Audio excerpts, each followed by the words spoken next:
Bien, solo me confirman si esto fue lo último que vimos. ¿Se acuerdan el trampantojo? Sí. Sí, ¿verdad? Sí. Sí. Bien. Esto entonces, gracias. Los trampantojos, entonces acuérdense que son, literalmente, sería una traducción como trampas para el ojo. O sea, son ilusiones ópticas, solo que el término no era común en aquella época. Y en el barroco se van a poner de moda. No solamente, bueno, a nivel escultórico son pocos, pero a nivel pictórico sí. Durante el barroco va a haber bastante imágenes de trampantojos. Bien, ahí cerramos con Borromini y nos quedamos entonces ahora con Gian Lorenzo Bernini. Pues él fue un escultor, arquitecto, pintor, muy multifacético en cuanto a las artes, es italiano, y su sede principalmente fue Roma. Eso es porque uno de sus principales mecenas fue el papado, o sea, fue el Vaticano, pues quien pagaba mucho de la obra que él realizaba, aunque también trabajó para la corona en Francia, o sea, para los reyes franceses. Principalmente es la escultura, por lo que más se le recuerda a Bernini, aunque pues hay mucha obra también de arquitectura, especialmente en el Vaticano, donde pues es muy visible la obra de él. Fíjense que con este personaje es como, vemos como para la época, los protectores o la gente que financiaba a estos artistas, en muchos casos los protegía, aun cuando fueran personas no muy buenas, como decimos actualmente. O sea, moralmente, digo, no era muy aceptable mucho de lo que Bernini hizo, pero pues la iglesia siempre lo protegió. O sea, no era alguien que iba a la cárcel por las cosas que hacía, porque pasaba con problemas con la ley, por ejemplo, porque lo protegía especialmente la iglesia. Entonces es un poco complicado. Ya les voy a luego mostrar un caso en el que se ve sobre eso. Pero bien, igual que el caso de Borromini, Borromini, acuérdense que es como la ruptura entre ese clasicismo grecolatino que veíamos del Renacimiento y la incorporación en la arquitectura de las curvas. Con Bernini también vamos a encontrar algo similar, pero es un corte mucho más clásico. O sea, es como que Bernini no exageró tanto con la deformación de las fachadas a partir de las curvas, sino que solamente las utilizó como complemento de la arquitectura clásica que él hacía. Vean, esto es un frontón muy geométrico, bastante clásico, las pilastras, pero en el pórtico vemos aquí esta columnata y la incorporación de ¿cómo se llama? Un área curva, igual acá, y lo mismo con el mascarón en el centro. Y también, si se fijan acá, hay otras, estas que imitan volutas en los laterales, pues es igual. Que otra vez, volutas. Y el edificio, pues es una rotonda. Pero vean, igual la posición de las basas, de las columnas, no son paralelas a las pilastras principales, sino que tienen una orientación diferente. Entonces, y luego la escalinata, igual, con muchas curvas. Entonces ahí vemos que Bernini rompe también, pero no de manera tan drástica. Esta es la Scala Regia. Este también es otro edificio en el que, al igual que Borromini, este artista nos regala un trampantojo. Esta es una escalinata, pero a pesar que pareciera que es muy profunda, es bastante corta. ¿Qué es lo que hizo acá? Pues igual que en el caso anterior, el techo va disminuyendo de altura en la medida que se sube, las columnas se van acercando más entre ellas en la medida que se sube y también van reduciendo bastante el tamaño, la bóveda también va reduciendo la altura y eso hace que la escalinata se vea muy profunda y muy alta. Igual, pues vean la incorporación de elementos bastante dinámicos, que es otra de las características del barroco, siempre con la idea de lo clásico, o sea, Grecia y Roma, pero con la posición más como dinámica, más movida, más con movimiento, más bien no movida, más con movimiento de la figura. Y los mascarones con emblemas del papado, o en el caso que sea para particulares, para pues, los monarcas, por ejemplo, o burgueses, pues entonces pues llevan emblemas familiares. Acá, esa obra también es de Bernini, no la vamos a ver a detalle, pero también esta es obra de Bernini. La Basílica de San Pedro, si recuerdan, esto fue obra de Maderno y Miguel Ángel y otros arquitectos que fueron agregando también elementos, pero de Bernini es la plaza de San Pedro, la llamada Plaza de San Pedro. Entonces, acá estamos en la parte de la entrada de la plaza y estas columnatas que observan acá y toda la plaza en general, pues es obra de Gian Lorenzo Bernini. Este fue uno de los encargos, digamos, como majestuosos que realizó Bernini. Vean el tamaño de las columnas, de las esculturas comparado con el tamaño de las personas acá caminando en la plaza. Entonces esto es bastante grande. Y la plaza, pues en general, es esto que observan acá. Simbólicamente es una cerradura. Si ven ahí, es una cerradura acá, porque se supone pues que es la sede del Papa, ¿verdad? Y el Papa tiene las llaves del cielo y del infierno. Entonces, por eso tiene forma de cerradura la plaza de San Pedro. Y la parte esta que observan acá también, para muchos simbolizan como unos brazos que se abren y como si van a abrazar a alguien. Eso también es otro símbolo que se le da a la plaza, que es como que está dando la bienvenida o recibiendo a la gente, como si justamente ustedes entran y pareciera que les va a abrazar.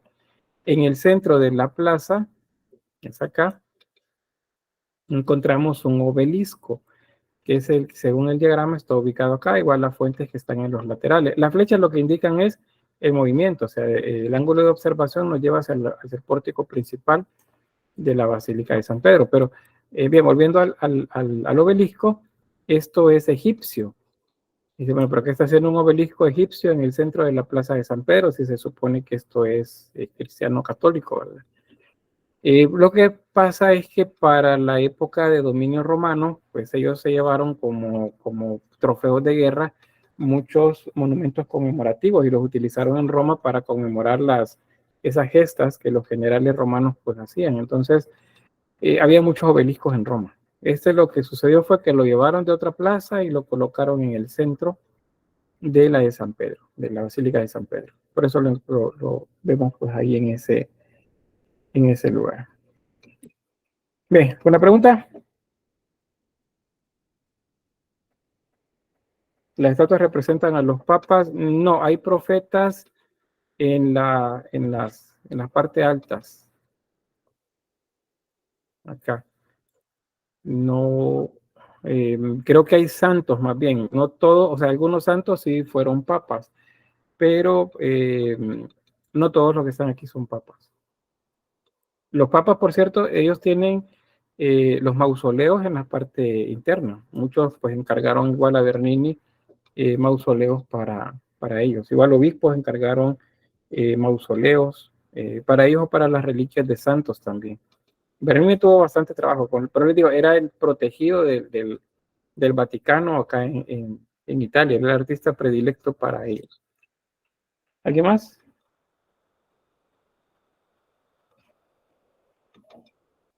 No. Bueno, otro símbolo dentro de la basílica es el de la Vesica Piscis. ¿Se recuerdan? Al centro se forma una mandorla, o la parte esta que se denomina ojival también. La ojiva, acuérdense que es la base pues, del símbolo del pez, del ixus, acá, pero también es un símbolo femenino, acuérdense. Es la mandorla del periodo románico y gótico. También está ahí. Pues estos son símbolos pues, que están dentro del cristianismo desde la época paleocristiana. No es nada nuevo. Igual en la iglesia, ahora tal vez no tanto porque no muchos conocen. Mandan a hacer las iglesias y ya, quieren una iglesia de tal forma, en tal orientación. Ni siquiera la orientación a veces porque los terrenos pues no corresponden a las orientaciones que serían tradicionales, pero hay muchos que sí colocan símbolos aún dentro de la construcción. Y este pues es uno de los principales. Bien, voy a avanzar. Aquí tenemos una vista más. Vean que es bastante geométrico. Por cierto que estos como caminos que van hacia el centro lo que nos recuerdan es un crismón. Si se fijan, tiene una cruz y tiene también una sí, que sería la forma de X acá. Entonces esto nos recuerda también un crismón en el centro. Pero bien, pero el símbolo principal es como una cerradura. Bien, sobre la escultura vamos a pasar a este aspecto y acá pues tienen esos dos diagramas sobre como resumen de la parte escultórica. Sí decirles que en el barroco la escultura es omnipresente, igual que la pintura es omnipresente. ¿Qué significa eso? Que está en todas partes. En cualquier parte que veamos de un edificio barroco habrá escultura, porque la idea de la contrarreforma es diferenciarse de la reforma protestante. Los protestantes eliminaron todas las imágenes de sus templos, de sus iglesias, pero el cristianismo católico dijo, no, nosotros vamos a utilizarlas porque de esa manera evangelizamos, además son el ejemplo, que es la tradición, y pues llenaron de esculturas las iglesias. Hay una cantidad bastante grande de materiales, pero el mármol y el bronce son los preferidos.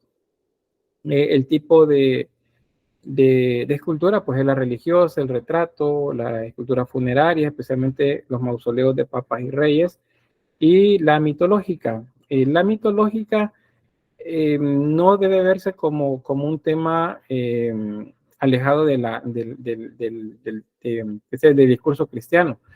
Siempre se utilizaba como un ejemplo de moralidad o como una manera de evangelizar también a través de aquella enseñanza que se desprendía de un mito. Bernini pues es el referente que recuerdan en Italia principalmente, pero pues habrán otros más.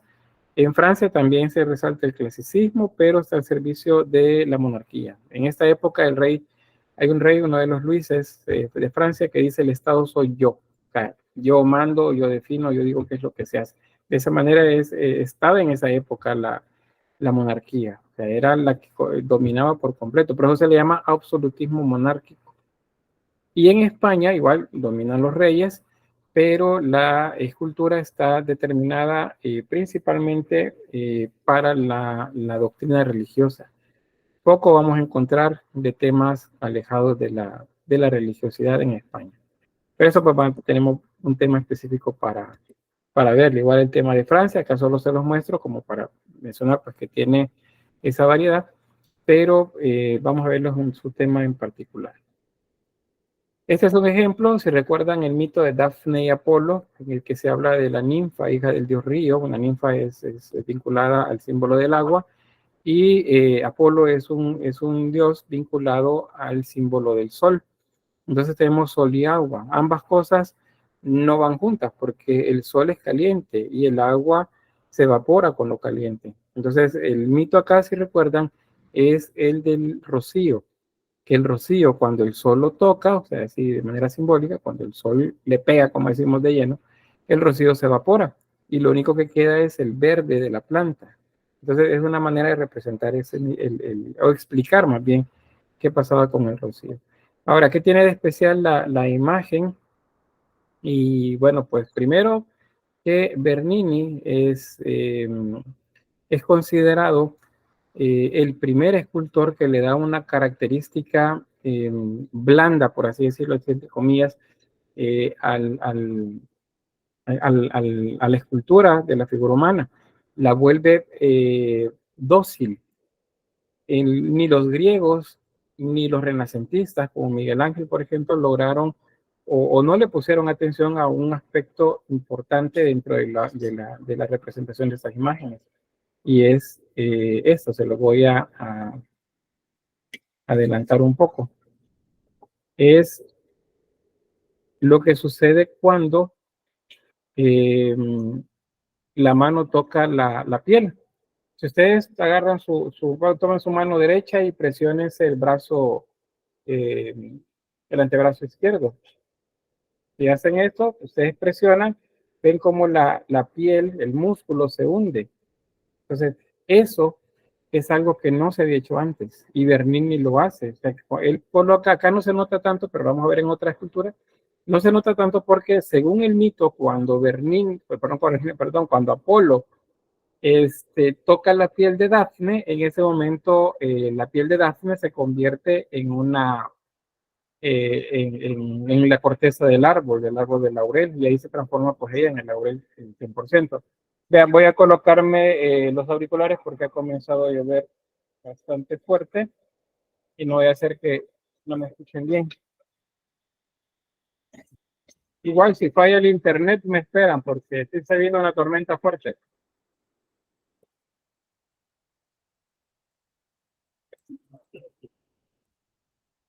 Bien, ¿me escuchan? Sí. Muy bien, gracias. Hoy sí.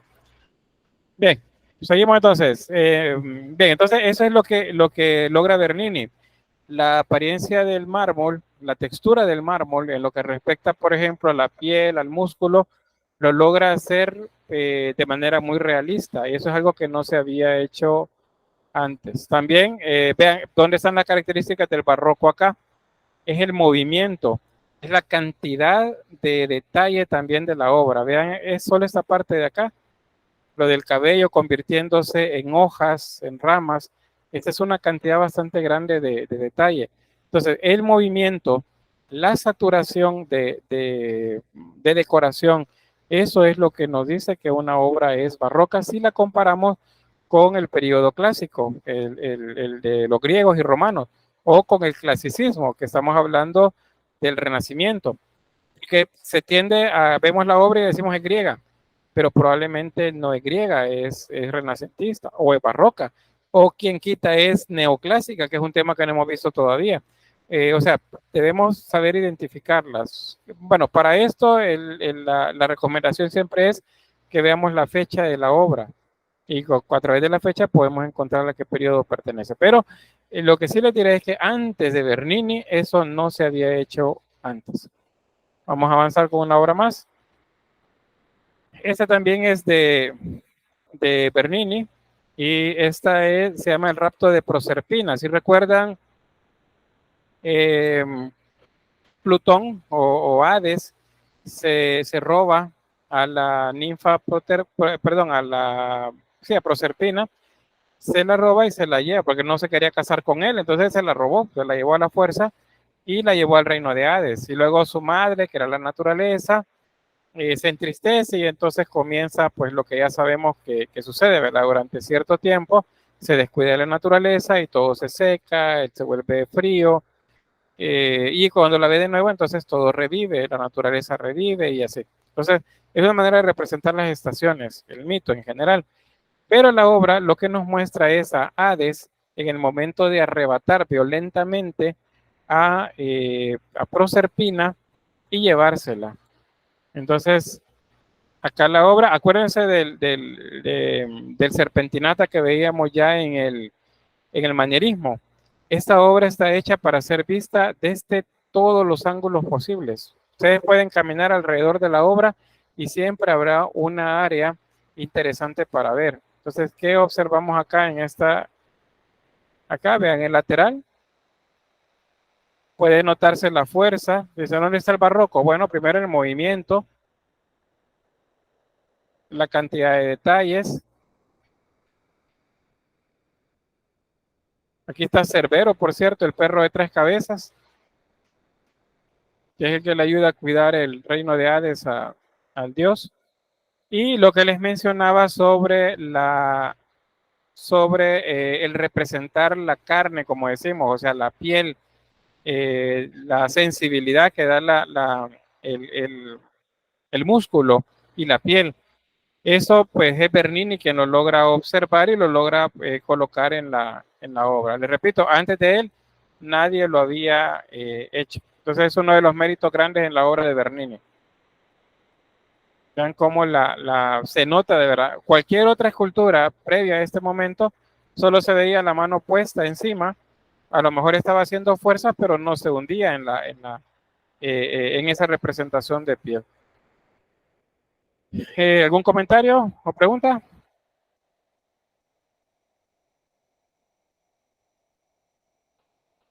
Todo claro, Lick. Gracias. Bueno, avanzamos. Esta es otra de las obras de Bernini que dan bastante de qué hablar. Este se llama El éxtasis de Santa Teresa. Y este es un conjunto escultórico. Acá, bueno, el motivo central, el punto focal de la obra es esta escultura de Santa Teresa y el ángel.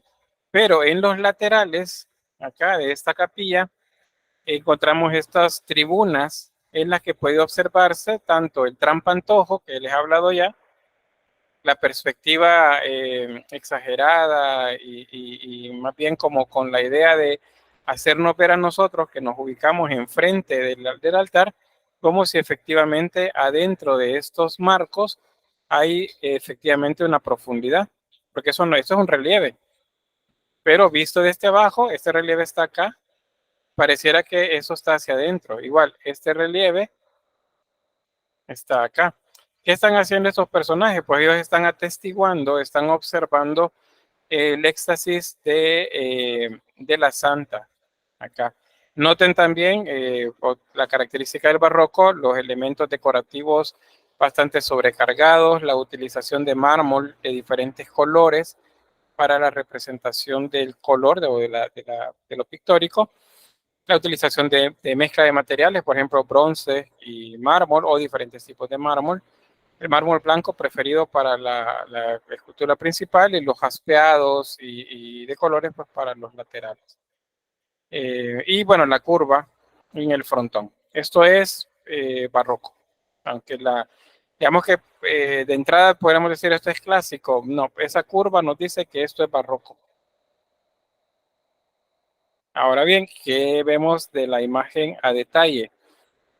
Primero vamos a hablar de la parte técnica. Vean las telas.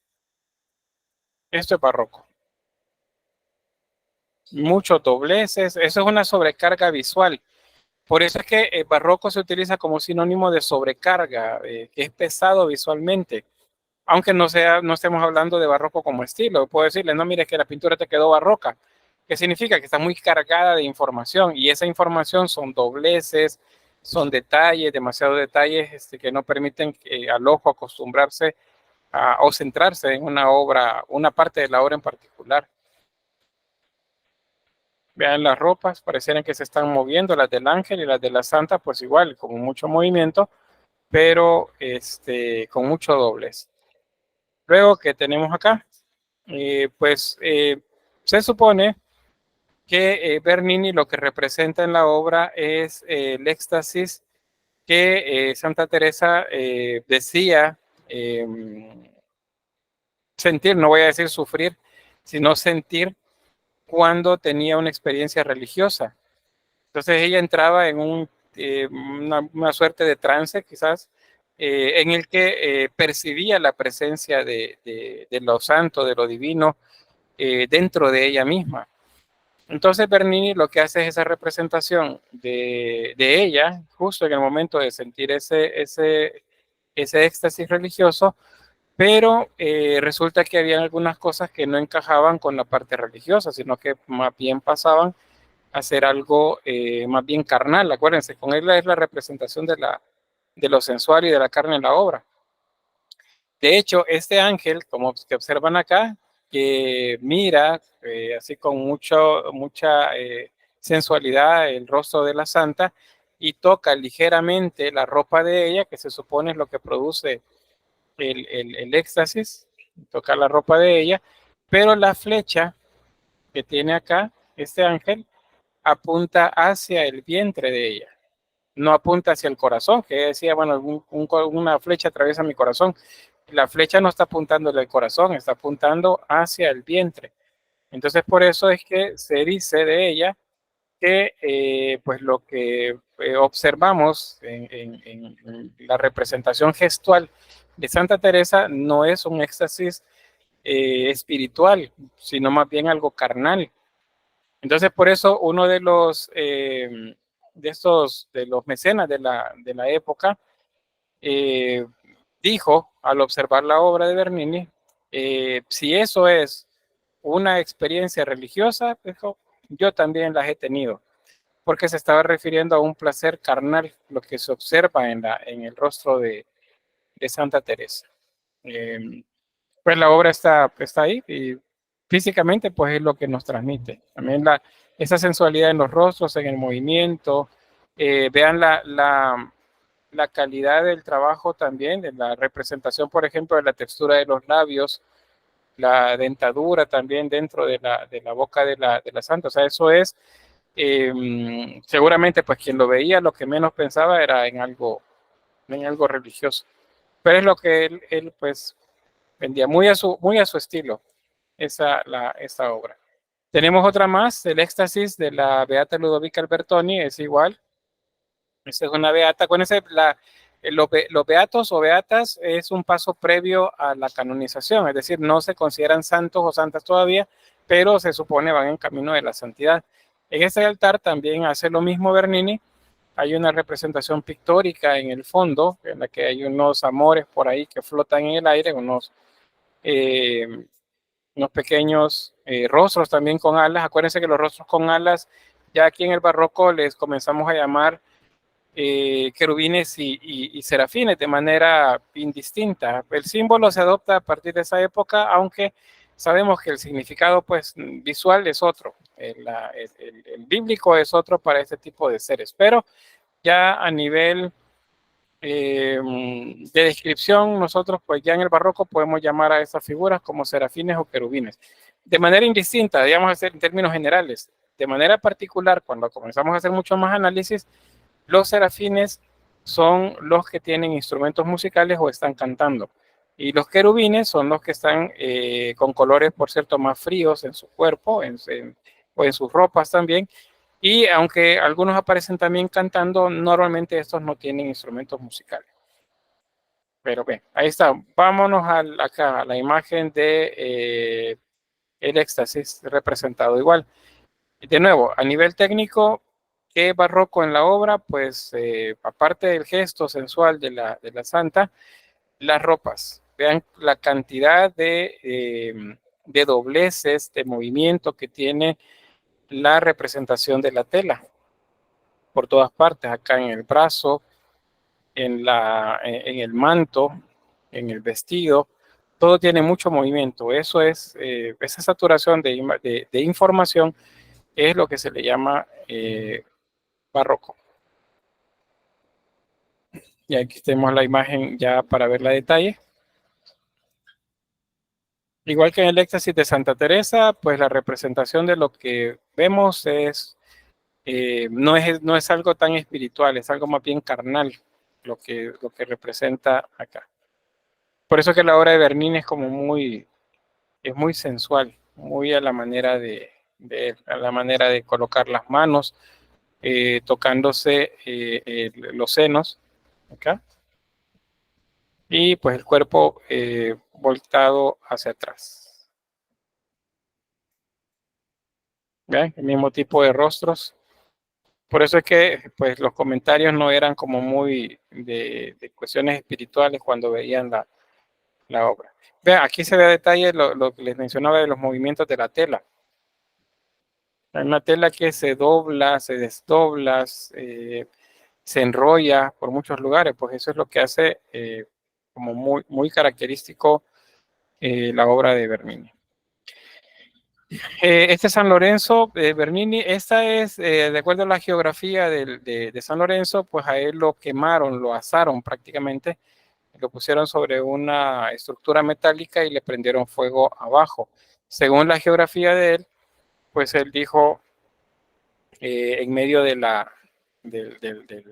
su martirio, le dijo a su verdugo pues que le dieran vuelta al cuerpo porque ya la parte de la espalda ya se había cocinado. Esta como anécdota así un poco cómica.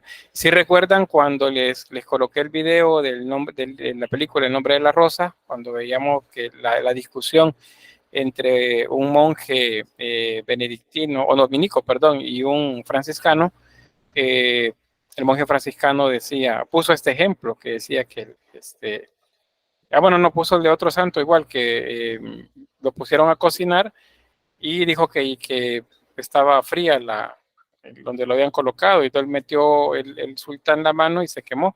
Pues algo parecido a eso con esta obra. Y tenemos otras imágenes. Ahí, la representación del fuego y las quemaduras que pueden verse ya en el cuerpo de San Lorenzo. Este es un retrato, este se considera íntimo, es porque la manera como está vestida Costanza Bonarelli es con su ropa de cama, por así decirlo, el camisón, como diríamos nosotros actualmente. Y vean que está abierto de la parte alta. Entonces no se ven senos, no se ve nada, pero está abierto. Esto es esa representación de la sensualidad que gustaba Bernini en la obra de él. De hecho, algunos historiadores, algunos biógrafos dicen que Costanza Bonarelli pues era una de las mujeres más bellas de la sociedad de Roma de la época, y resulta que era novia, vamos a decirlo así, de Bernini, pero pues la acusaron a ella en algún momento de serle infiel a Bernini. Entonces Bernini, para saber si lo que hablaban era cierto, pues hizo una trampa. Dijo: me voy de la ciudad a trabajar a otra ciudad con otros mecenas, y pues se fue. Pero realmente se quedó en la ciudad y luego regresó a su casa para encontrar pues efectivamente a Constanza, según lo que relatan esos biógrafos, con el hermano de Bernini, o sea, con el cuñado. Y entonces pues ahí se desató el pleito, el enojo de Bernini, y pues pelearon por muchas calles de Roma. Pues llamaron a la autoridad para que fueran a detenerlos y no había manera. Llamaron igual fueron a avisarle al Papa, que acuérdense que el Papa era el protector de Bernini, y pues de esa manera lo lograron, digamos, como calmar. Los metieron preso al hermano, por cierto, de él, y metieron presa también a Constanza. En el caso de Constanza, relatan también sobre esta anécdota, que a uno de sus criados pues atentar contra Constanza. Le dio unas cuchilladas en el rostro para dejarle cicatrices, y de esa manera pues se suponía acabar con la belleza de ella. ¿Y qué creen que le pasó a Bernini? Pues nada, porque era el protegido del Papa. No le hicieron nada, y a quien expulsaron de la ciudad fue al hermano, y a ella la metieron presa, y a Bernini no le hicieron nada. Por eso es que consta pues que Bernini no era, o sea, era muy temperamental y muy no encaja en los cánones de respeto que tendríamos actualmente, pero pues la historia lo consigna como el más representativo de la época. Una cosa es, vemos, el escultor, y otra cosa era como persona, en la que de verdad pues era bastante reprobable la actitud que tenía él, igual que la gente que lo protegía, especialmente el Papa. Pero bien, pasada la anécdota, de nuevo pues hablar de la obra, que es una representación muy naturalista. Es un movimiento espontáneo, es como si ella estaba cambiándose o desvistiéndose, y alguien le habla. Entonces ella gira hacia su costado izquierdo, y el pelo se mueve de manera bastante suave. Realmente esta es una de las que se consideran como de las obras más bellas de Bernini, y según algunos biógrafos pues atestigua bastante la belleza de Costanza Bonarelli. Ahí tenemos otra obra de otro ángulo más bien de ella, y de nuevo pues vean los contornos de los labios, la nariz, los ojos. Por cierto, ese es un recurso que se utilizaba desde la época del Imperio Romano, que era el de marcar o grabar los ojos según fuera la profundidad, así era el color representado de los ojos. Por ejemplo, unos ojos como estos, que solo están grabados en los contornos, significa que los ojos eran probablemente grises, celestes o un azul claro. Eran claros los ojos. Cuando esto se perfora, se hace más oscuro y entonces el ojo se va haciendo más oscuro, digamos un café, por ejemplo. Vean, también otro detalle en la boca es que a pesar de tenerla solo entreabierta, adentro se observan los dientes y la lengua. O sea, es un trabajo muy detallado. Ya ahora vean el cabello. Igual, es un cabello, por cierto, así un tanto descuidado. O sea, por eso dice, la obra es o ella antes de acostarse o justamente el momento de levantarse. Es muy íntimo. Esa es la palabra que se utiliza con esta obra. Es una obra muy íntima. Bien, comentarios, preguntas. ¿Sí, Karen? Sí, ¿me puede repetir qué eran los beatos? Perdón, los beatos es una categoría que se le otorga a aquellas personas que dentro del catolicismo han sido o son reconocidos con cierto grado de santidad por sus actos, pero no se consideran santos como tal, sino que es una etapa previa. Ser beato significa que ya puede estar en los altares, pero sin la categoría de santo. Y hay oraciones, por ejemplo, para ellos, pero que deben ser recitadas no de manera pública, o sea, no en una misa, sino dentro de la comunidad, por así decirlo, de los hogares. Ese sería un beato. Entonces, por ejemplo, aquí en nuestro país, con el caso de Monseñor Romero, él estuvo en la causa de los santos, que es lo que queda, digamos, del Tribunal de la Santa Inquisición. Todavía existe, por cierto, solo que se llama el Tribunal para la Doctrina de la Fe. Sigue teniendo el mismo nombre, pero ahora ve la causa de los santos. Ya no andan, bueno, al menos de manera pública, no andan matando gente por pensar diferente. Monseñor Romero, por ejemplo, estuvo ahí, ¿cómo se dice? Su causa estuvo atascada, minada por los intereses acá en nuestro país, que la diplomacia pues no hacía nada porque se moviera. Cuando llegó el Papa actual, entonces sí dijo, bueno, esto hay que desentramparlo porque pues hay mérito. Entonces lo primero que hicieron fue convertirlo en beato. El beato Romero. Creo que 2 o 3 años después lo convirtieron en santo. O sea, un beato tiene cierto, se le reconoce la santidad, pero no tiene el título de santo todavía. Eso es la respuesta.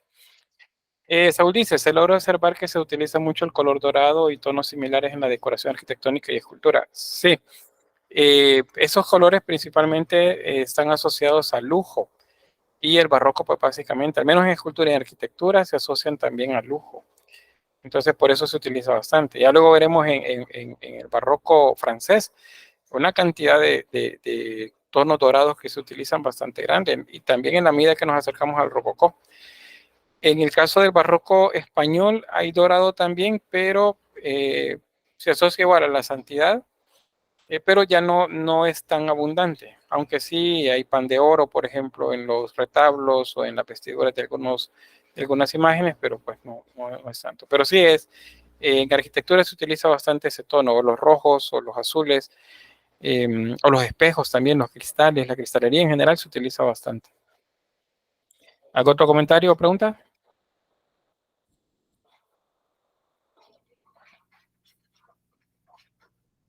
No, bueno, avanzamos.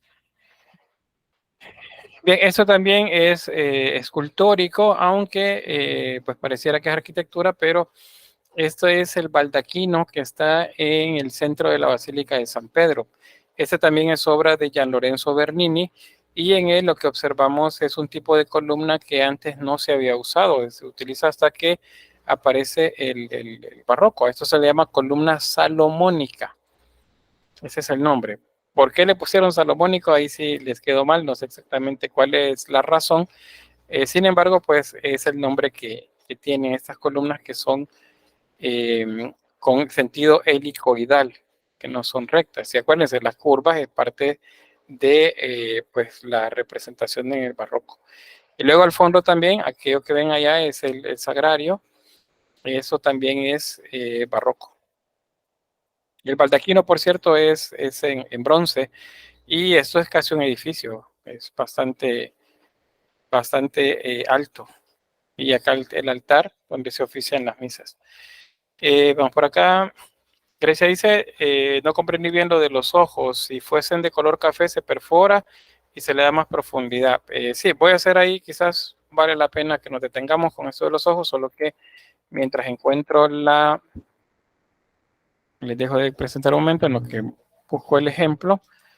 Pues como en cerámica escultórica trabajamos con los estudiantes busto escultórico, entonces por aquí creo que tengo unas imágenes. A ver.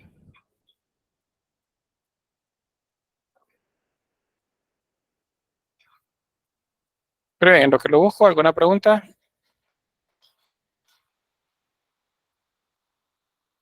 Puede repetir lo de cómo diferenciar los querubines y los serafines.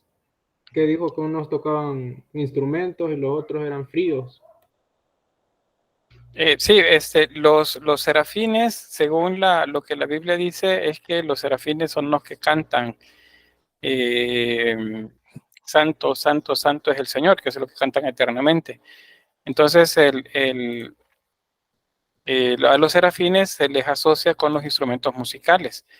Y si ven entonces un niño, por ejemplo, con un violín, con un arpa, con un instrumento de cuerda, entonces a ese se le denomina serafín. Y normalmente los serafines también, digamos que no llevan instrumentos, las alas se colocan de color como dorado, por ejemplo, no, perdón, naranja, rojo o amarillo, es decir, colores cálidos a los serafines.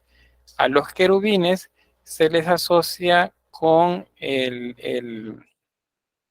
¿cómo se llama? Con el color celeste o azul, por ejemplo. Esos serían los querubines. Entonces, serafines, colores cálidos, los querubines, colores fríos. Eso es, y los querubines normalmente no llevan instrumentos musicales.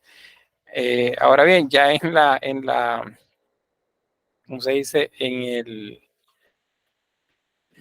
En la práctica, en la elaboración ya de las obras, pues es bien difícil realmente encontrar imágenes que respondan así de manera pura a lo que les estoy mencionando, porque hay muchas que por ejemplo, tienen las alas azules y tienen instrumentos musicales. Eso es porque, pues, en algún momento ya no tomaron en cuenta los datos que les menciono, sino que simplemente comenzaron a hacerlo según lo que copiaban de alguna pintura del periodo barroco o anterior. Fíjense que no encontré la imagen, por cierto, así que creo que se la voy a quedar pendiente porque, pues no la encontré. Pero sí tengo imágenes en las que aparecen, quiero ver, no tengo. Pero tendría que buscarlos, la voy a buscar y se las voy a mostrar luego. Estas imágenes en las que se nota, pero bien, se los explico con la imagen que teníamos aquí en pantalla.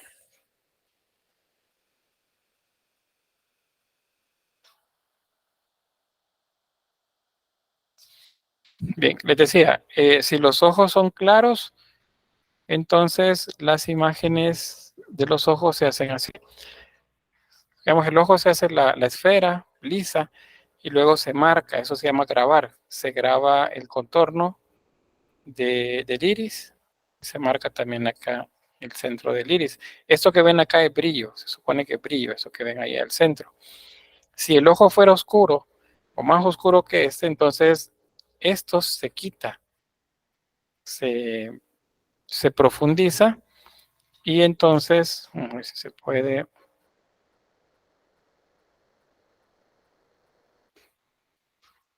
No. Entonces, no, tampoco.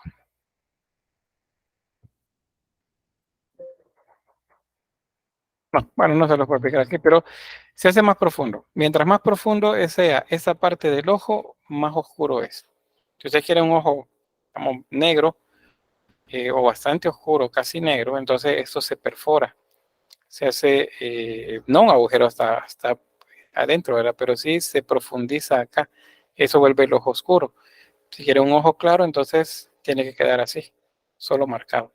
Para la clase de mañana espero tener las imágenes, porque sí las tenía por ahí. De hecho, las revisamos con los estudiantes hace un par de semanas de cerámica escultórica, pero no sé dónde las puse. Dígame, Beth. Entonces, en escultura no está mal hacerle el ojo así. De esta forma no, pero por ejemplo, si es un autorretrato y sus ojos son oscuros, si usted hace eso, está colocando los ojos claros. Entonces lo correcto sería más bien profundizar. Aquí, profundizarlo. Eso lo hicieron, como les decía, los romanos durante el periodo del imperio. Antes del imperio y en la época de esplendor griego, los ojos eran completamente blancos, o sea, no tenían estas marcas. ¿Por qué? Porque se las pintaban, que ellos los pintaban. Pero cuando los romanos en la época imperial comenzaron a utilizar el color del mármol en lugar de la pintura para representar color, en general, por ejemplo, el rostro era blanco y los hombros eran de un mármol jaspeado, y el pedestal era un mármol negro o un mármol verde. Ellos utilizaban los colores para diferenciar texturas. Entonces ellos comenzaron en el mármol blanco a hacer eso. Un ojo claro solo se marcaba, un ojo oscuro se profundizaba. O sea, lo que no es correcto es que si yo me hago a mí mismo un autorretrato, entonces yo no puedo hacer esto en mi rostro, porque entonces me estoy poniendo los ojos celestes o grises, y mis ojos son oscuros, entonces yo tendría que profundizar esto para que se vea más natural. Esa es ¿cómo se llama? Un dato por ahí. Parece que dice pregunta curiosa. ¿Usted enseña la materia de cerámica en la U? Solo para la gente al menos hasta ahorita, hasta los de quinto año de la especialidad de cerámica, solamente ahí. Cerámica 1, escultórica 1 y escultórica 2 la ven conmigo. La de tronco común, pues son otros compañeros quienes están por ahí. Así que si nos vamos a ver de nuevo, va a ser solamente si llevan cerámica. Si no, pues no. Son las últimas clases conmigo. Bien, voy a avanzar. Baldaquino. Bueno, aquí es otra imagen del baldaquino. Una vista más amplia. Y acá podemos ver los detalles. Vean, eso es barroco. Si fuera clásico, si fuera clasicismo, todo eso fuera listo.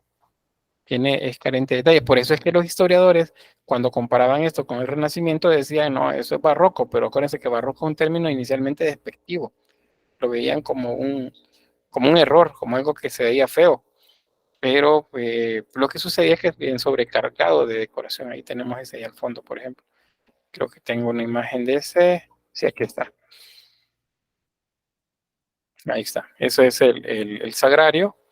Y vean, lleno de los que ahora llamamos serafines y querubines, que son estos niños con alas, los que pues los romanos llamaban amores, por ahí.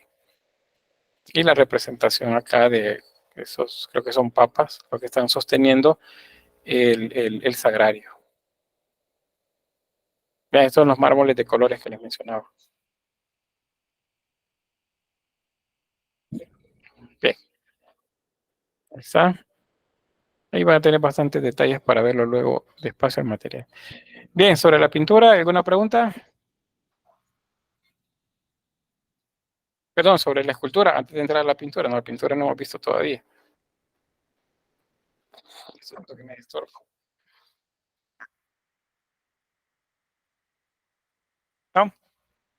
Bueno, Sin preguntas. gracias.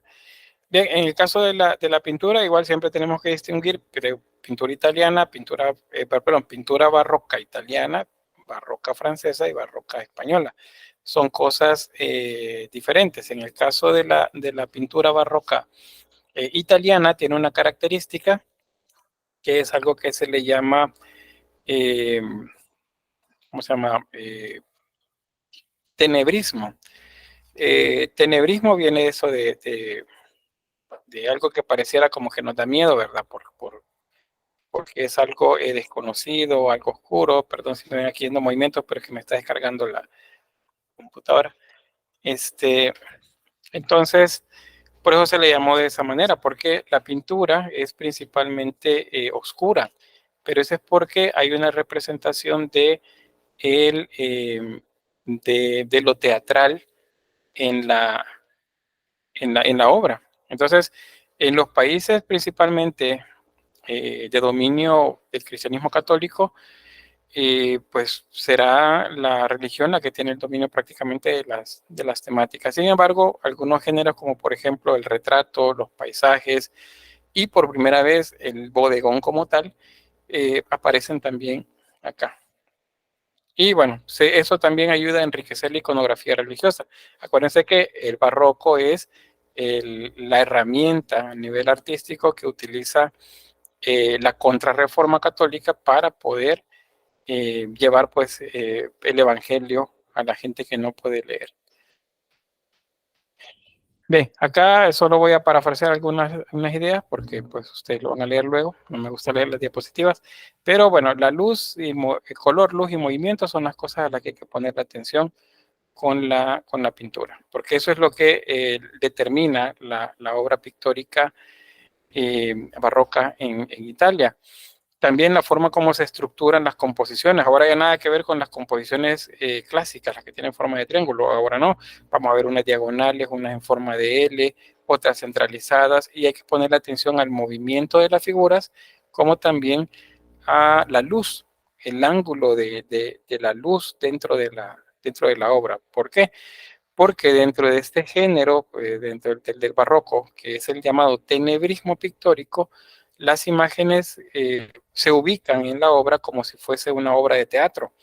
Si, por ejemplo, fuéramos nosotros como una clase, por ejemplo, en la que yo estoy dándoles clase a ustedes y alguien nos hace una pintura en la que ustedes aparecen sentados en los pupitres, por ejemplo, estudiamos una clase presencial, el fondo sería oscuro y todo el ambiente de la pintura sería como si fuesen como eso de las 6 de la tarde o las 7 de la noche y habría una luz como de un reflector que entra en un ángulo de manera que me ilumine a mí, que les estoy enseñando, mostrándoles algo en la clase y a ustedes que están poniendo atención en lo que estoy diciendo. Entonces, esa teatralidad con la que se construyen las obras es a lo que se le llama tenebrismo en la pintura italiana, porque no toda la pintura barroca es igual. Hay un tanto de tenebrismo, por ejemplo, en la obra del barroco español. Y vamos a ver en algunos casos también del barroco flamenco, pero cada uno va a tener una orientación diferente, porque el barroco, por ejemplo, el flamenco, hay un tipo de luz no tan dirigida, no tan teatral, y es mucho más dinámico y muestra la opulencia también de la burguesía de la región de Flandes, acuérdense, la zona de Países Bajos. En el caso del barroco español, ese oscurantismo, ese oscurantismo no, porque no lleva a la Edad Media, no, ese término peyorativo, por cierto, que se utiliza contra la Edad Media. No, el tenebrismo que vemos en la obra española, por ejemplo, nos lleva a centralizar la atención en la imagen de un santo, por ejemplo, de la Virgen, de Jesús crucificado o yacente o en alguna de las etapas del camino al Calvario. Entonces, sirven para que la gente se conmueva y sienta algo, empatice con la obra que está teniendo enfrente. Entonces, eso es lo importante saber de esto. El tenebrismo, sí es cierto, el término pareciera que nos habla de terror, de miedo, pero más bien lo que nos dice es que la obra se compone, se arma de manera teatral. Igual van a tener por acá unas diapositivas con información general. Acá tenemos la parte italiana, la francesa.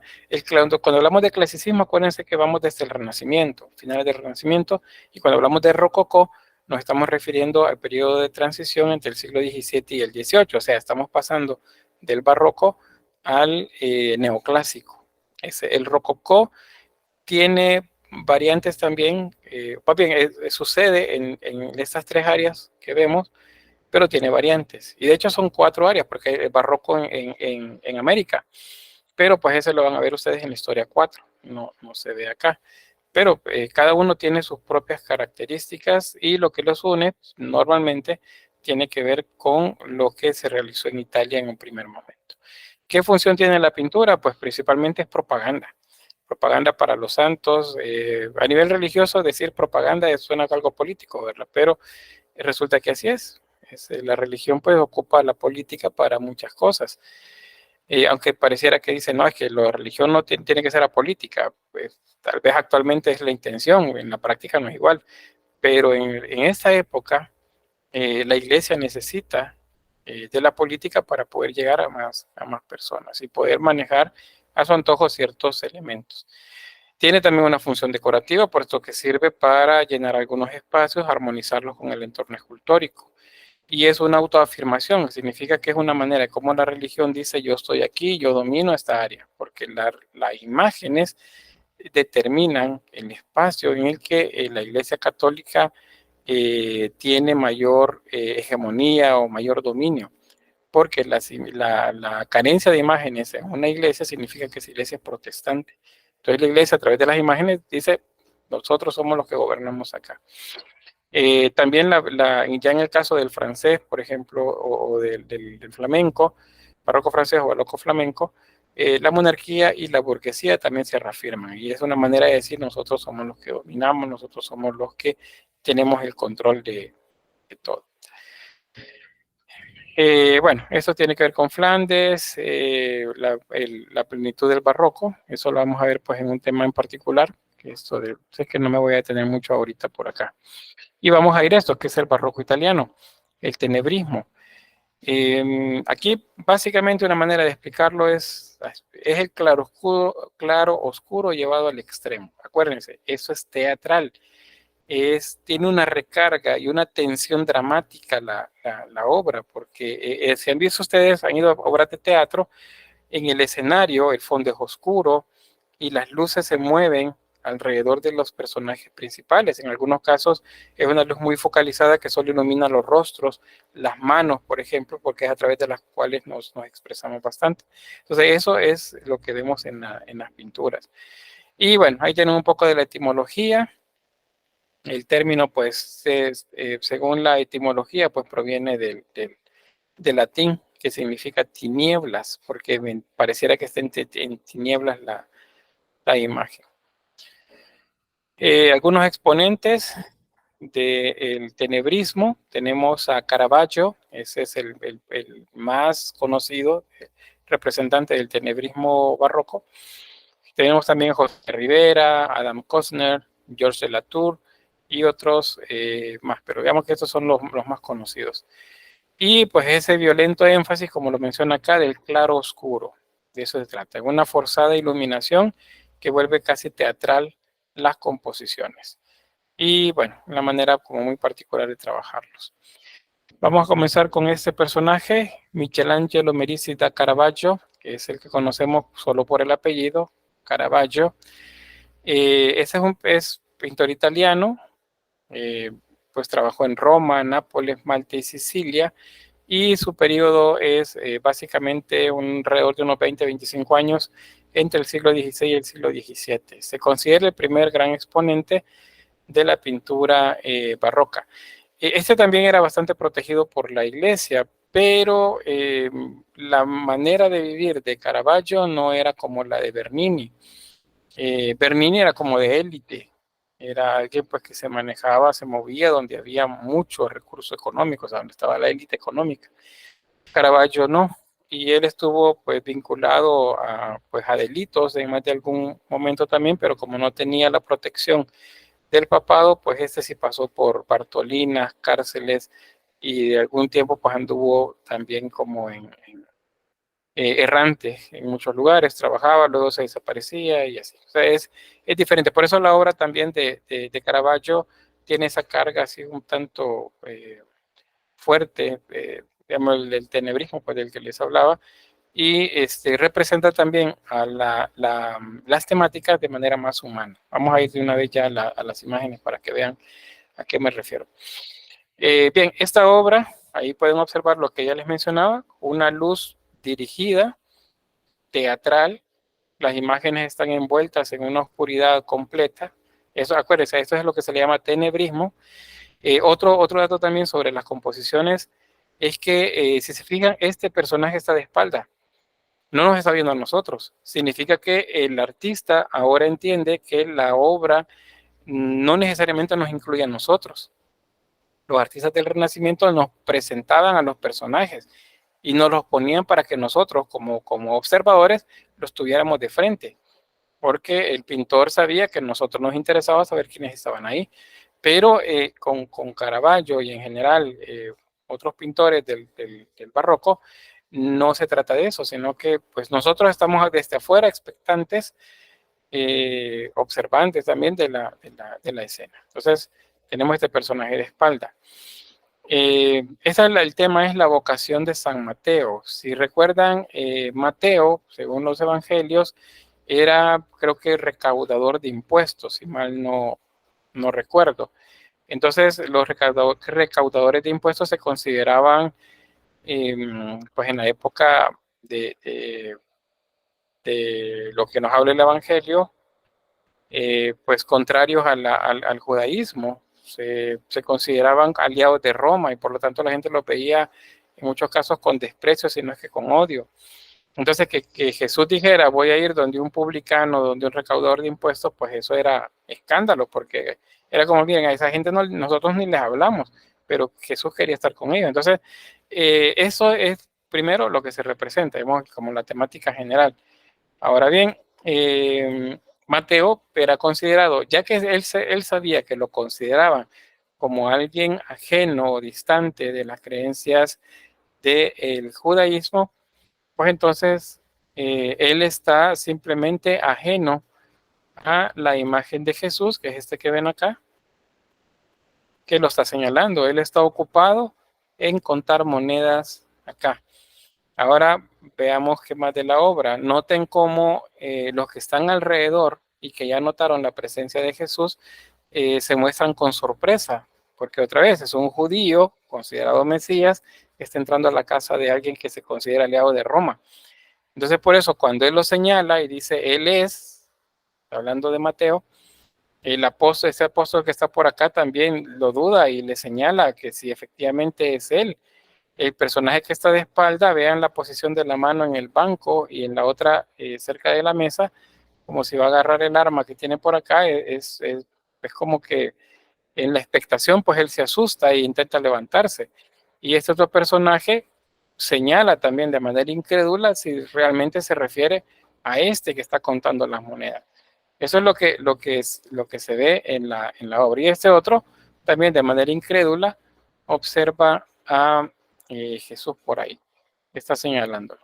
Todo el ambiente, recuerdan, oscuridad, y es la luz pues que entra de manera lateral. Hay una ventana por ahí que reafirma también la entrada de la luz. ¿Algún comentario o pregunta?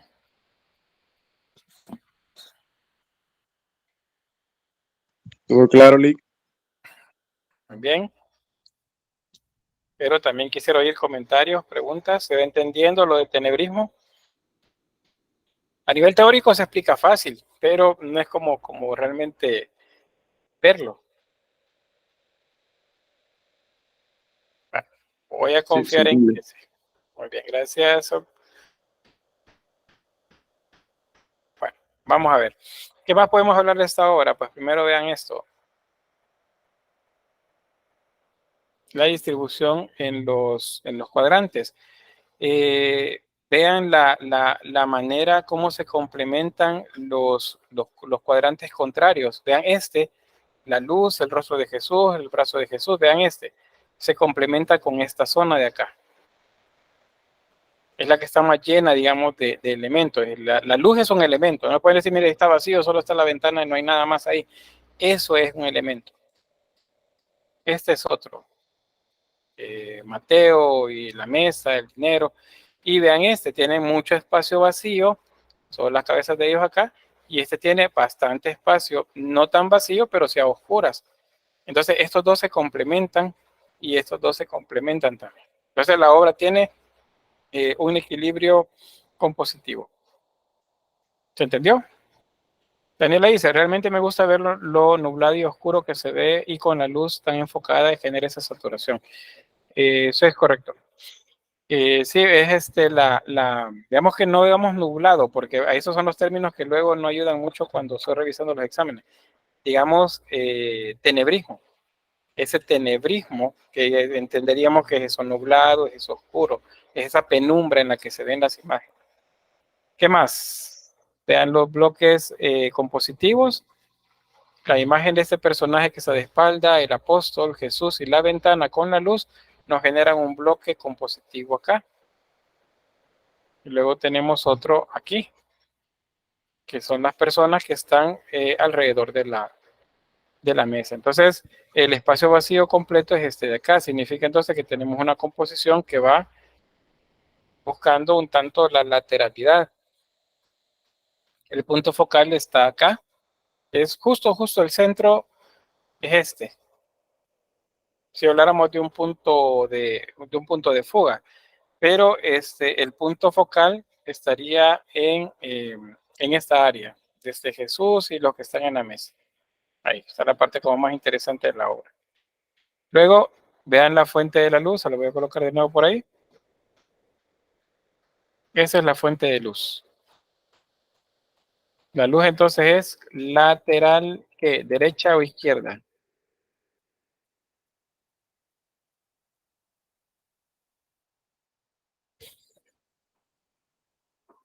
Tiene una distribución como de L, dice Saúl, correcto. Es como una distribución como de L acá. Y la luz, bueno, en diagonal. Vean, eso es importante porque en los exámenes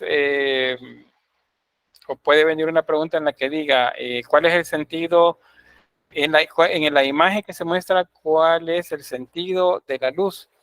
El sentido, la orientación más bien de la luz. Entonces te dicen es lateral derecho a la fuente. La fuente es lateral derecha. ¿Sí, Rafael? ¿Verdad que para las obras artísticas del tenebrismo era más que todo, por decirlo así, utilizaban la técnica del claroscuro, donde se supone que estaba dividida el área de iluminación en zonas, ¿verdad? No sé si estaba la zona de iluminación, la zona de penumbra, la zona oscura, la proyectada y la de reflejo.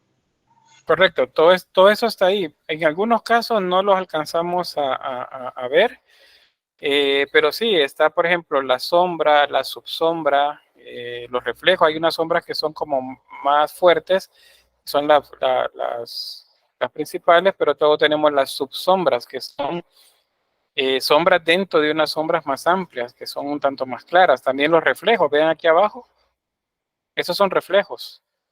Esta es una proyección de luz, pero aquí vemos reflejos. Esta es una proyección directa de luz. Pero de este lado también está iluminado. ¿Qué significa? Que es un reflejo de esta luz. La luz dio aquí y rebotó hacia allá. Todo está así, como dice el compañero, pues va por zonas. Es bien compleja realmente el trabajo de claro oscuro en la obra. Bien, la línea de horizonte, por cierto, es la línea que les muestro acá con celeste. Eso significa que cuando observamos la obra, nosotros estamos de pie a la altura de la cabeza de Jesús y por eso observamos la mesa desde arriba, porque estamos parados y vemos hacia abajo. Y en cambio, estos personajes los vemos casi que de frente, pero la mesa la vemos de arriba hacia abajo. Esa es otra manera de hacer una lectura de las imágenes. Vean, las líneas, aquí lo que estoy haciendo es un contraste de líneas verticales y horizontales. Hay un equilibrio entre las líneas horizontales de la obra y las verticales. Las horizontales están acá, vean, eso lo vemos con la imagen de Jesús acá, la ventana, la compuerta que abre la ventana. Y en la horizontal tenemos la mesa, los rostros y la ventana también. Entonces, hay una correspondencia entre la horizontalidad y la verticalidad que genera un equilibrio. Por eso la obra no se ve tan dinámica. O sea, sí hay un movimiento, hay un desconcierto, una sorpresa, por así decirlo, en el momento, pero no deja la obra de sentirse también como muy tranquila.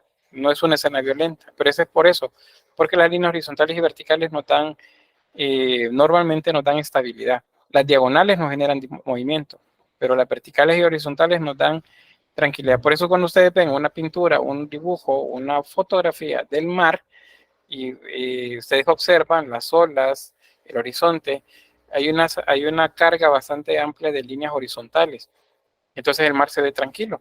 Es porque lo que nos transmite esas líneas horizontales es tranquilidad.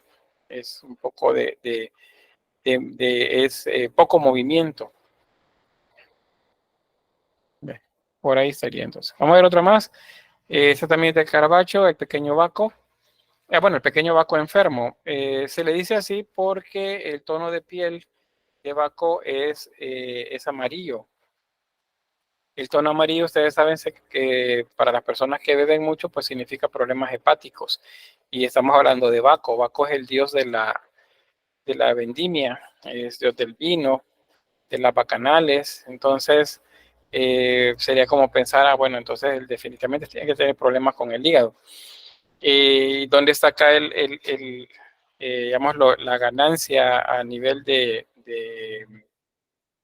lo que se predica, digamos, con la obra?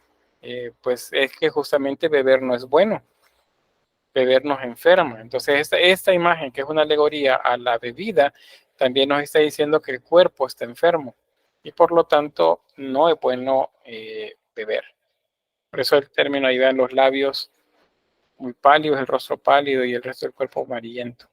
Por lo demás, pues observamos a un Baco que cerca de como a manera de mesa, está sostenido, está comiendo uvas. Hay uvas y duraznos sobre esa tabla y él pues tiene una corona de hojas de vino, creo, de vino, perdón, no, de uvas en la cabeza. Es una alusión al vino, es lo que quería decir. Bien, ¿cómo hacemos la composición? Igual, la correspondencia de los contrarios. Bien, las imágenes acá compensan bastante esta parte. Luego esta, que tiene bastante colores claros, se oscura. Entonces la correspondencia es esta. Luego también, observen que hay una L, igual que en la anterior que veíamos. El punto focal está ahí y la orientación de la luz es esta. Y ahí de nuevo, como veíamos hace rato, las sombras, las subsombras, los reflejos, todo está ahí.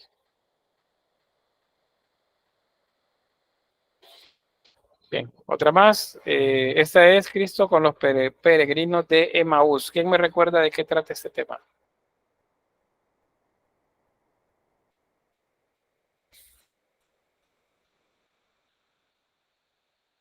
Nadie. ¿Quiénes son los peregrinos de Emaús? ¿Qué momento de lo relatado en el texto bíblico sucede esto?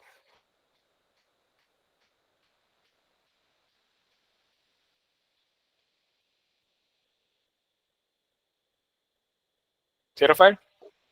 Que tengo entendido que era un pueblo judío que nunca tuvo una posibilidad de detenerse en la marcha que tenían y que eran Cleofas. Y quiero ver qué más. Y que supuestamente habían seguido a Jesús, que él era el que liberaría a Israel.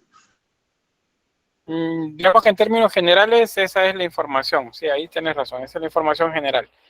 Pero si en particular lo quisiéramos ubicar en la línea cronológica de eventos que vive Jesús, ¿en qué momento es que se da esta escena?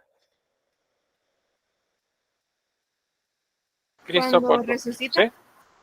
cuando resucita el tercer día y se les aparece a ellos, pero no lo reconocen.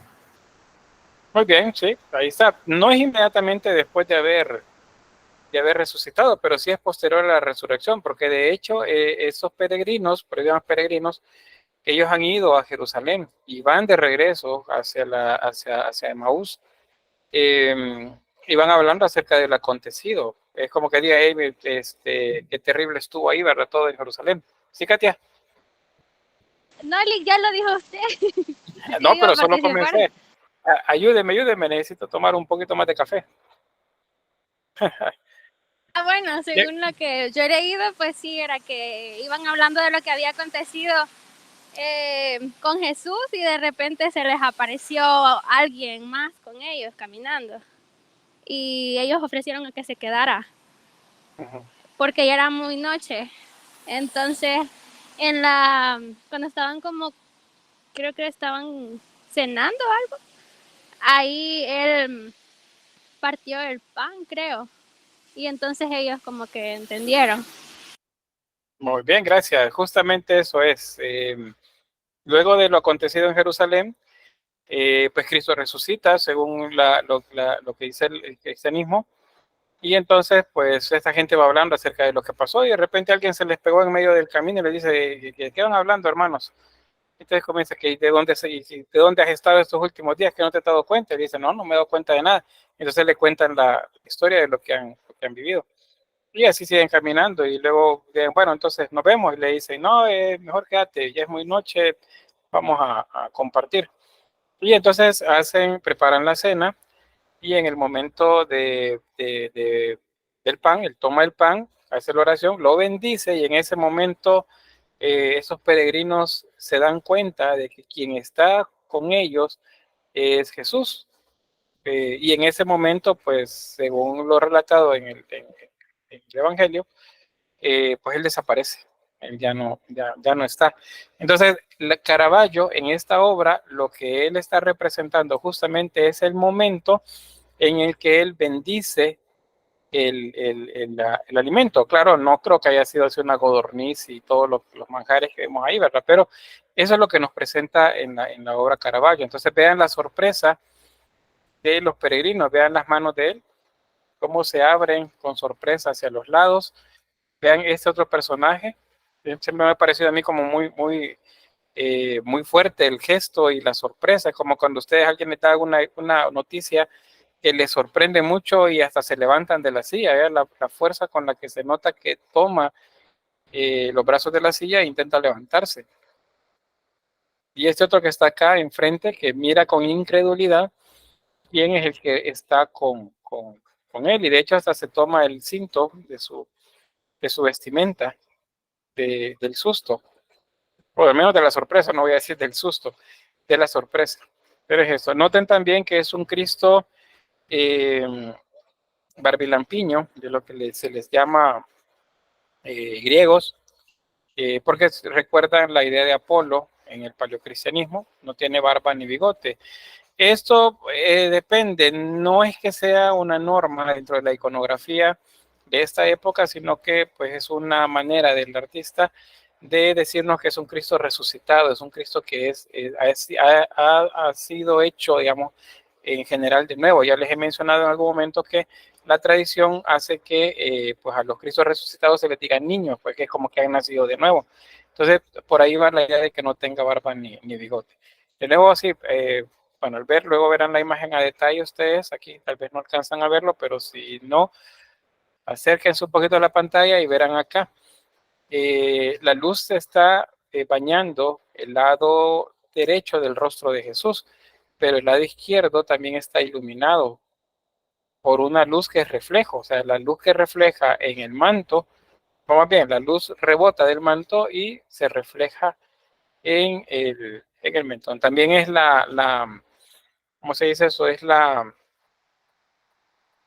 el ejercicio de claro oscuro también, que ya lo manejaban también los artistas. ¿Sí, Rafael?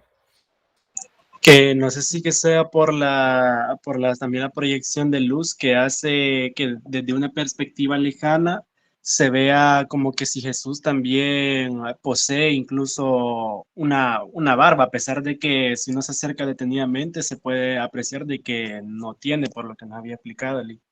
Ujú. Es cierto, por acá por la parte esta de la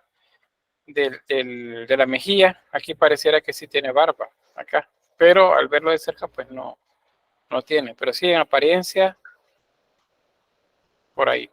Ve, aquí también hay reflejo. Luego sombras, vean, sombras directas, pero hay también subsombras, las sombras más suaves. Reflejos. Y noten también que si se han fijado en varias de las pinturas que les he mostrado, hay cestos de frutas. Bueno, en este caso una codorniz por ahí, pan, pues artículos que se utilizan para la alimentación, o sea, para servir los alimentos más bien. Eso es lo que poco a poco se va ganando su propio espacio dentro de las obras, es lo que vamos a llamar bodegones. Bien, sobre esto, la distribución en los cuadrantes, vean que está bastante equilibrada, sin embargo, la mayor parte de las imágenes estarían en estos cuadrantes de por acá. Pero al hacer ya un poco más de análisis, pues vamos a ir viendo que el equilibrio se mantiene, a pesar que pareciera que está más recargado hacia un lado. El punto focal es es justamente ese. Si quisiéramos aún centrarlo más, sería la figura de Jesús, pero básicamente Caravaggio lo que quiere que veamos ahí es la sorpresa también de los discípulos, acá, de los peregrinos, perdón. Luego la fuente de luz. Bien. Esa sería lateral izquierda, según nuestro punto de vista. Bien, creo que nos alcanza para ver una más. Esta es la muerte de la Virgen. Acá se nombra de esa manera, pero acuérdense que la tradición cristiana católica habla de un adormecimiento previo a la llamada Asunción de María. El contexto, digamos, es el mismo. Esto es parte de lo que se consigna de los evangelios apócrifos y que pues ha pasado a través de tradición oral, en leyendas, en cantos, en oraciones, pues sobre la Virgen, sobre lo que le pasa a la Virgen previo a la asunción al cielo. Entonces, vemos las lamentaciones de los apóstoles, están llorando alrededor de ella.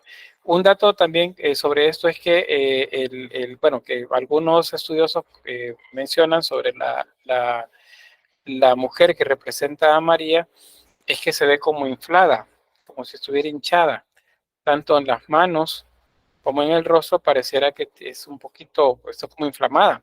Entonces dicen que probablemente la modelo que utilizó Caravaggio tenía algún tipo de enfermedad que le retenía líquido en su cuerpo.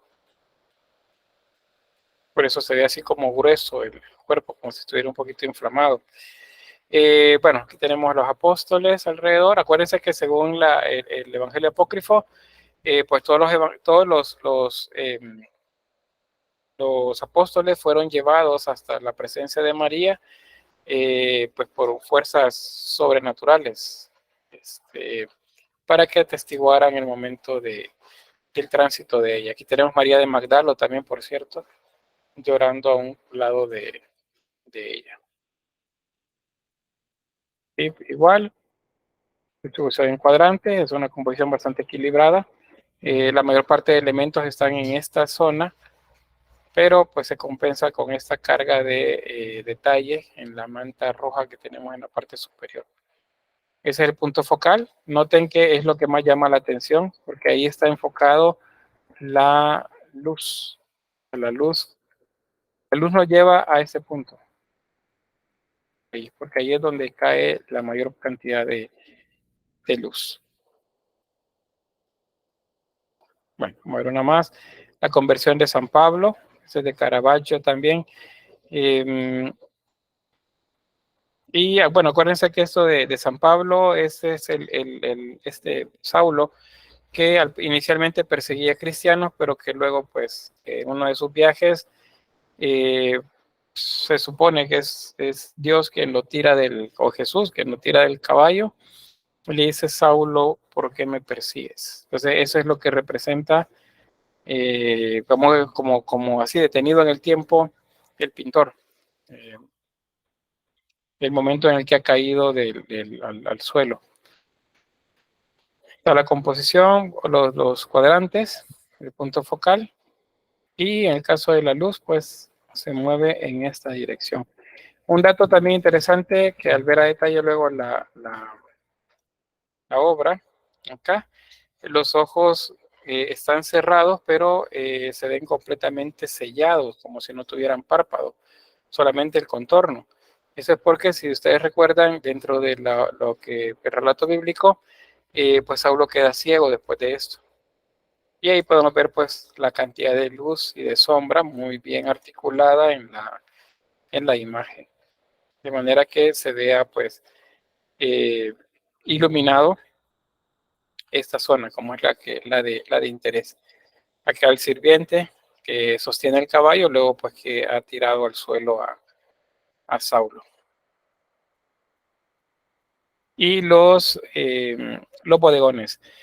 Un bodegón, pues eso se refiere al lugar donde se guardaban los alimentos para que no se arruinaran. Eran bodegas, algunas subterráneas, otras en lugares como un tanto oscuros, de manera que fueran más fríos, para que pudieran conservar los alimentos. De ahí es que se toma el nombre de bodegón. No es que sea una bodega o algo por el estilo, sino que de ahí retoma el nombre. Ahora, se habla, acuérdense, de naturaleza muerta.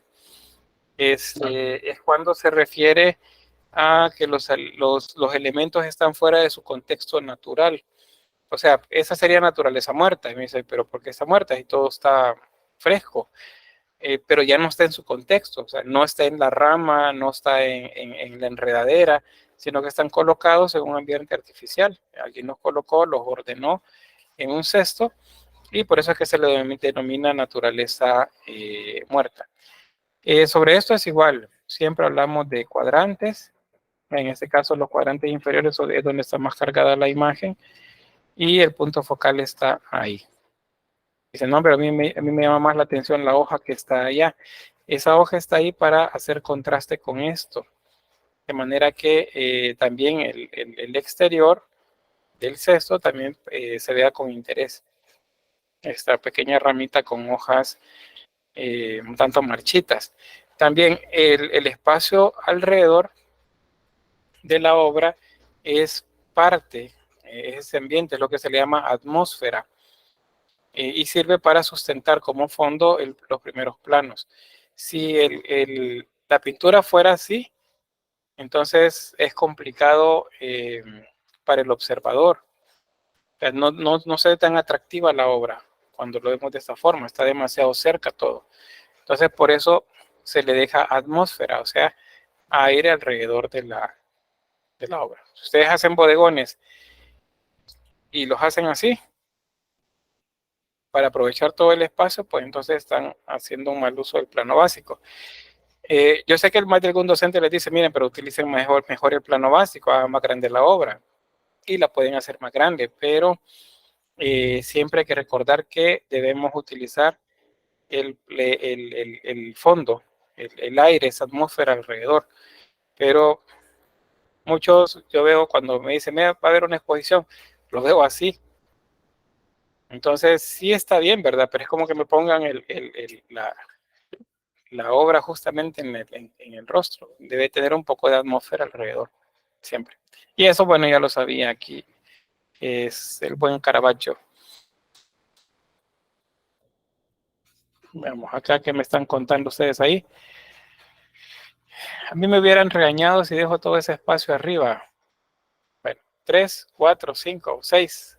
Estamos contando. Es ¿a quiénes habían regañado? Digo, porque en mi caso no me hubieran regañado. A mí me dio clases cuando veo bodegones, un ciclo completo, fue el maestro Alfredo Catalán. Y él nos decía: dejen atmósfera en la obra. Entonces, hacerlo así, con atmósfera, era bueno. Bien, vamos a quedarnos hasta acá. Ya vimos pues el tenebrismo de Caravaggio en Italia. ¿Hay algún comentario o pregunta? Voy a tener la grabación acá.